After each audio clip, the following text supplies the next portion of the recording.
Hari ini kita akan berbicara tentang sesuatu yang mungkin jarang dibicarakan di mana-mana, Bapak Ibu Saudara yang dikasihi Tuhan.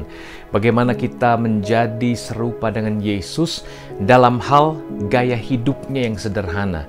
Karena 1 Yohanes pasal 2 ayat yang ke-6 berkata, setiap orang atau barang siapa yang berkata bahwa ia ada di dalam Dia, di dalam Kristus ya, maka ia wajib hidup sama seperti Kristus telah hidup. Nah, aspek menjadi seperti Yesus dikatakan wajib. Ini bukan hal yang gampang. Jadinya kalau kita menyatakan kita ini bertobat, percaya kepada Yesus, maka ada sebuah kewajiban, di mana ada sebuah keharusan. Kita harus belajar mengikuti jejak hidup Kristus atau gaya hidup Kristus. Mungkin kita sering mendengar tentang ketaatannya yang luar biasa. Dia yang ada dalam rupa Allah tidak menganggap kesetaraan dengan Allah sebagai sesuatu yang harus dipertahankan, kata kitab Filipi ya. Dia melepaskan segalanya, rela untuk mati, merendahkan diri, taat sampai mati, bahkan mati di kayu salib. Perihal tentang ketaatannya ini, kerendahan hatinya sudah sering kali mungkin kita dengar berdasarkan begitu banyak khotbah yang mungkin Anda dan saya sudah pernah paham dan dengar ya. Prakteknya itu yang sulit, Bapak Ibu. Perlu pertolongan Allah Roh Kudus. Mungkin juga tentang kasih Yesus yang begitu besar. Dia bergaul dengan orang-orang berdosa. Dia tidak memandang rendah orang-orang yang terabaikan atau tersingkirkan, kaum marginal, orang-orang yang rendah di mata dunia. Justru dirangkul oleh Yesus. Orang-orang yang ditolak oleh karena dosa mereka, oleh karena mereka sampah masyarakat, justru dijangkau oleh Yesus karena Anak Manusia datang untuk mencari orang yang berdosa. Ya kan? Mencari orang yang sakit untuk disembuhkan, orang berdosa untuk diselamatkan. Namun aspek kesederhanaannya, gaya hidupnya yang sederhana, itu yang sangat amat jarang kita dengar itu dikhotbahkan. Mungkin karena saya tidak tahu apakah karena sang pengkhotbah pengen punya hidup yang lebih dari sederhana, saya tidak tahu ya kan. Atau pendengar juga mungkin tidak mau punya gaya hidup yang sederhana. Ya, bukan berarti kita harus memiskinkan diri sebenarnya, yang dimaksud Tuhan Yesus bukan itu. Tapi pada saat yang sama dia memberi peringatan yang sangat keras kepada orang yang memperkaya atau ingin mencari harta kekayaan sebagai tujuannya hidup di dunia ini, apalagi sebagai tujuan menjadi orang Kristen atau mengikut Yesus. Nah, karena itu kita perlu belajar seperti apa Tuhan Yesus sejak dia kecil sampai dia kemudian dewasa dan akhirnya dia menyerahkan dirinya sebagai korban bagi penebusan dosa kita orang-orang berdosa. Ya, Bapak Ibu Saudara tentu mengerti. Alkitab menyatakan ketika Maria selesai melahirkan Yesus, dikatakan dia mempersembahkan satu korban persembahan untuk pentahiran setelah dia melahirkan berupa sepasang burung tekukur dan sepasang burung merpati. Dalam Lukas pasal 2 ayat 21, ketika genap 8 hari dan ia harus disunatkan, ini Yesus ya, dia diberi nama Yesus, yaitu nama yang disebut oleh malaikat sebelum ia dikandung ibunya. Dan ketika genap waktu pentahiran, menurut hukum Taurat Musa, waktu pentahiran ya, mereka membawa dia ke Yerusalem untuk menyerahkannya kepada Tuhan. Seperti ada tertulis dalam hukum Tuhan, semua anak laki-laki sulung harus dikuduskan bagi Allah. Dan untuk mempersembahkan korban menurut apa yang difirmankan dalam hukum Taurat, dalam hukum Tuhan, yaitu sepasang burung tekukur atau 2 ekor anak burung merpati. Menurut Imamat 12 ayat 8, itu persembahan dari orang yang tidak mampu atau orang miskin. Jadi jelas Yesus yang begitu kaya, dia datang ke dunia, dia menjadi miskin demi kita. Nah, banyak orang sampai di sini berkata supaya kita jadi kaya, Pak. Jadinya kita nggak perlu ikuti jejak Yesus. Memang saya setuju, kita tidak perlu sampai, aduh saya juga harus memiskinkan diri. Tapi bukan berarti kita memanfaatkan all the benefit dengan kedagingan kita. Karena dia sudah rela jadi miskin, maka saya harus jadi kaya. Kekristenan berarti saya harus kaya. Oh, nggak ada catatan seperti itu di Alkitab. Sepanjang Alkitab Perjanjian Baru yang kita bisa baca dari Matius sampai Wahyu, justru Yesus sangat memberikan peringatan keras supaya orang berhati-hati dengan yang namanya kekayaan atau harta duniawi, Bapak Ibu Saudara, ya. Dan dia tidak memberikan satupun indikasi atau ajaran untuk kita mengejar kekayaan jasmani. Justru sebaliknya, untuk kita mengset hati kita untuk menimbun harta di sorga, bukan di bumi. Bukan berarti dia melarang orang untuk kaya. Anda boleh saja memiliki kekayaan, tapi warningnya jelas, jangan sampai kekayaan memiliki Anda. Ini yang seringkali terlewatkan karena kita begitu sibuk dengan hal-hal jasmani di dunia ini ya. Kita jadi begitu materialisme, kita jadi begitu konsumerisme, dan tanpa sadar menjadi hedonisme. Pengennya semua yang kita inginkan itu bahagia, tidak ada penderitaan, dan semuanya adalah untuk masa sekarang, bukan untuk hal yang kekal yang akan datang. Nah, Bapak Ibu, kita melihat bahwa Tuhan Yesus sendiri memberikan satu contoh. Ketika dia lahir di kandang domba. Ketika ibunya mempersembahkan dia kepada Allah, pentahiran setelah melahirkan itu juga merupakan persembahan dari orang dari keluarga miskin atau tidak mampu. Dan Yesus sendiri berkata dalam Matius 8 ayat 20, anak manusia tidak memiliki tempat untuk meletakkan kepalanya. Artinya Yesus sepanjang hidupnya, pelayanannya, dia nggak punya tempat untuk beristirahat. Nggak punya rumah yang tetap. Makanya dia bilang, kalau engkau meninggalkan segala sesuatu, mau tahu nggak apa yang kau dapatkan? Kan banyak orang berpikir, kalau aku ikut Yesus, aku jadi kaya nggak? Aku dapat apa? What is the benefit for me? Apa untungnya buat saya? Mentalitas duniawi bertanya demikian. Dan Yesus menjawab kepada orang-orang di zamannya, kalau engkau ikut aku, engkau akan dapat banyak rumah dan banyak keluarga, banyak saudara, keluarga seiman. Dia tidak menjanjikan hal-hal duniawi. Kemudian dia bilang, ketika engkau mati nanti engkau akan dapat hidup kekal. Upah di surga, seringkali dia ngomong, upahmu besar di surga. Tapi banyak orang pengen upah di dunia, Bapak Ibu Saudara. Mereka pengen tampak hebat, pengen nampak dapat sesuatu sebagai tanda mereka dapat upah dan perkenanan Tuhan. Padahal Tuhan tidak pernah mengajarkan fokus kita, orang percaya, untuk kepada hal-hal yang di dunia ini, yang materi, yang hanya sementara dan kelihatan saja, yang bisa dirasakan hanya oleh panca indera kita. Dia mengajar kita untuk fokus kepada perkara-perkara di atas, pikirkan perkara di atas, carilah hal-hal yang di atas, carilah dulu kerajaan Allah dan kebenarannya. Semuanya cuma tambahan, akan ditambahkan. Berarti kan cuma tambahan, cuma bonus ya. Nah, Bapak Ibu Saudara, Alkitab juga menegaskan dalam Yesaya pasal 53 sebuah nubuatan tentang hidupnya Tuhan Yesus. Karena kita tadi pengen belajar gimana saya meneladani bagian yang sangat jarang dikhotbahkan, yaitu kesederhanaannya Tuhan Yesus ya. Dikatakan dalam Yesaya 53 ayat 2 dan 3, sebagai taruk ia tumbuh di hadapan Tuhan, dan sebagai tunas dari tanah kering. Ia tidak tampan, dan semaraknya pun tidak ada sehingga kita memandang dia, dan rupa pun tidak sehingga kita menginginkannya. Ia dihina dan dihindari orang, seorang yang penuh kesengsaraan dan yang biasa menderita kesakitan. Ia sangat dihina sehingga orang menutup mukanya terhadap dia, dan bagi kita pun dia tidak masuk hitungan. Oh, Bapak Ibu bisa bayangkan bagaimana Tuhan Yesus ketika dia menjadi manusia, tidak ada keindahan duniawi sama sekali di dalam hidupnya yang membuat manusia tertarik kepada dia. Dia tidak hadir dengan kekayaan seperti yang mungkin diharapkan oleh bangsa Israel, penuh dengan kekuasaan duniawi yang akan mengusir bangsa Romawi yang sedang menjajah mereka saat itu. Yesus datang sebagai pribadi yang hanya menunjukkan keindahan, kemuliaan karakternya, yang humble, rendah hati, lemah lembut, penuh kasih, tahan menderita. Bahkan dikatakan dia biasa menderita. Dari kecil dia sudah dibully.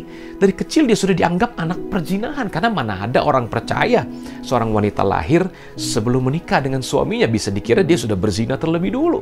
Nah, Bapak Ibu Saudara, inilah kesengsaraan yang Yesus alami.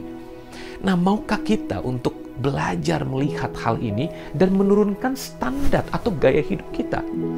Karena saya bertemu dengan orang-orang yang kemudian berkata, ini kan hak saya punya uang, saya hasil kerja keras, saya berdoa, saya yakin Tuhan berkati saya mau beli apa saja yang saya inginkan, saya mau pakai, itu hak saya. It's like a symbol dari my success, keberhasilan saya dan sebagainya. Ada lagi yang mungkin berdalih dengan berkata, ini adalah prinsip investasi, saya beli ini, beli itu, kemudian bisa diperjualbelikan lagi dan sebagainya. Pertanyaan paling mendasar adalah, maukah kita hidup seperti Yesus telah hidup? Dan Alkitab bilang, barang siapa berkata ia ada di dalam dia, bukan soal mau tidak mau lagi, ia wajib, terjemahan Indonesia sehari-hari, dia harus, sudah selayaknya dia hidup seperti Kristus telah hidup. kita sederhanakan gaya hidup kita, sekalipun kita mampu. Sekali lagi, sama seperti Paulus yang berkata, aku berhak untuk makan daging. Tapi kalau itu jadi batu sandungan buat orang lain, pernah kepikir nggak kita dengan pakai yang terlalu berlebihan, ya, yang terlalu mewah banget, itu bisa jadi batu sandungan atau bahkan bisa merusak sebagian iman orang yang melihat kita. Seolah-olah diberkati itu harus seperti itu loh. Pakai yang seperti itu, mahalnya kayak begitu, hebatnya kayak gitu. Jadi kalau belum segitu rasanya saya belum cukup diberkati. Itu akan merusak pikiran orang jadi seperti itu. Tapi kalau kita biasa aja, ya harus bagus, harus rapi sebaik mungkin yang kita mampu. Cukupkan diri dengan apa yang ada, tapi bukan sesuatu yang mampu dalam arti kita berlebih-lebihan menunjukkannya. Nah, Bapak Ibu, disinilah prinsip kesederhanaan yang Yesus lakukan. Dia kalau mau datang sebagai Mesias yang hebat dan wow, tentu saja bisa. Ya kan, bahkan ketika dia mau dibunuh, ditangkap, disalib, kalau dia mau panggil 12 pasukan malaikat bisa. Tapi dia nggak mau, karena dia datang ke dunia untuk memberikan teladan bagi kita. Bagaimana kita hidup seperti dia telah hidup. Sekali lagi, hidup seperti dia telah hidup.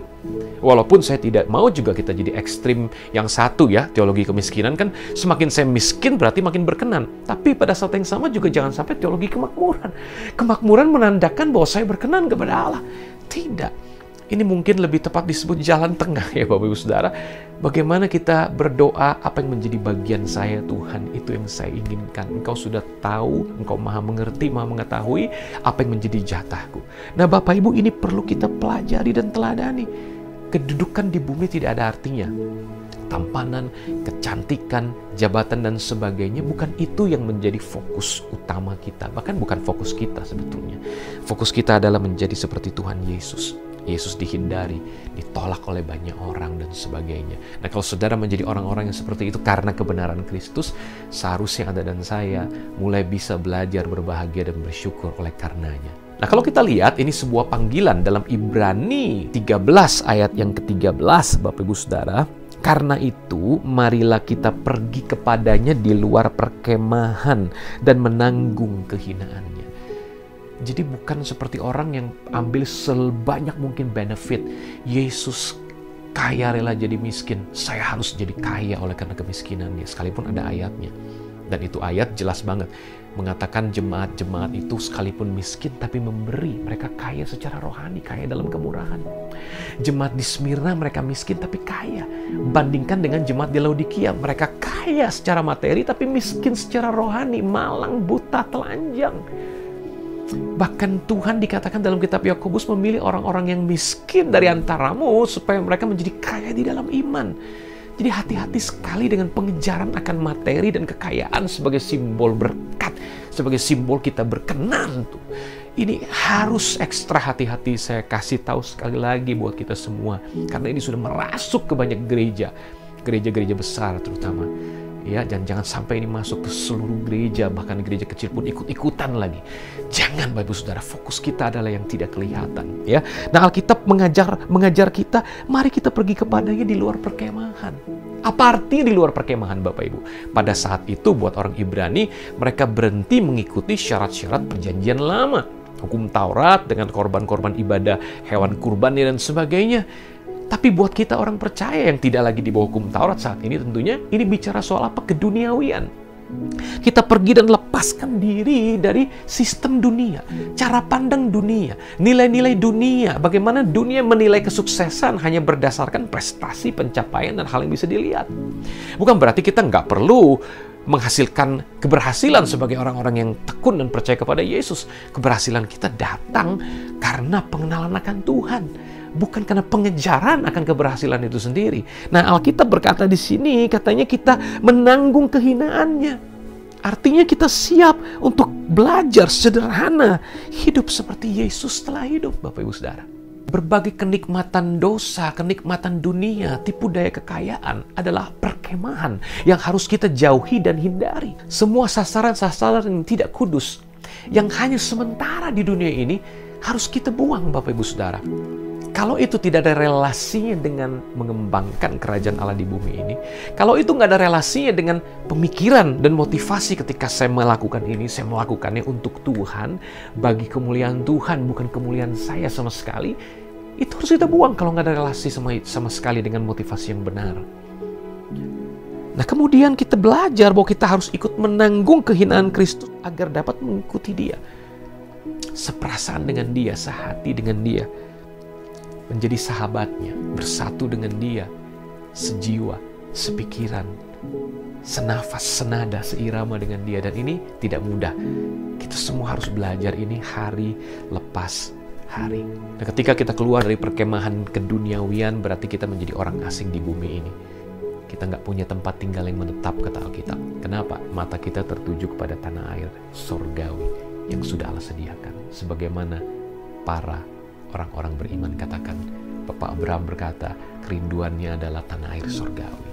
Mari sebagai anak-anak Abraham, oleh karena iman dalam Yesus, kita ikuti jejak Abraham. Nggak usah fokus kepada yang di dunia, mata kita tertuju pada Tuhan, tapi tetap melakukan tanggung jawab di dunia ini dengan yang terbaik, dengan motivasi yang benar, untuk Tuhan, bagi kemuliaan Tuhan, bukan untuk diri kita, dan sama sekali tidak untuk menyatakan bahwa ini tanda simbol saya sukses berhasil dengan perkara-perkara yang sama sekali di luar kesederhanaan Kristus. Karena kita mau belajar, siapa berkata ada di dalam Yesus, dia wajib hidup sama seperti Yesus Kristus telah hidup kesederhanaannya. Mari kita berdoa. Bapa di surga, terima kasih. Ajar kami sekali lagi untuk hidup sederhana seperti Yesus. Bukan soal memiskinkan diri, apalagi memperkaya diri Tuhan. Menimbulkan atau menonjolkan perkara-perkara yang hanya kasat mata saja terlihat seolah-olah itu lambang keberhasilan, kesuksesan. No, Tuhan ajar kami sederhana seperti Yesus. Dia yang kaya rela jadi miskin supaya kami menjadi kaya di dalam iman, kaya secara rohani, dan kami boleh menjadi berkat bagi orang banyak. Orang banyak boleh mengenal Yesus lewat kehidupan kami. Tolong kami Bapa, bagi kami yang tidak mampu, nggak perlu kami mengejar harta di dunia ini, tapi kami mengejar kerajaan Allah dan kebenarannya. Bagi kami yang mampu juga nggak perlu menunjukkan bahwa ini kami orang sukses, berhasil, mampu, dan menunjukkan dari segi yang fisik yang kelihatan saja. Seharusnya lah hati kami lebih lagi berbagi dan menabur untuk banyak orang, sehingga kami boleh menabung untuk hidup yang sesungguhnya, untuk hidup kekal, untuk kami mengumpulkan harta di sorga. Siapapun kami, Tuhan, fokus kami hanya yang di atas, di mana Kristus duduk di sebelah kanan Bapa. Kami mau mencari perkara-perkara yang di atas dan belajar meneladani hidup seperti Tuhan Yesus telah hidup. Ajar kami, mampukan kami semuanya. Dalam nama Yesus kami berdoa, kami bersyukur. Haleluya. Amin. Sampai jumpa lagi dalam pelajaran yang akan datang. Tuhan Yesus memberkati.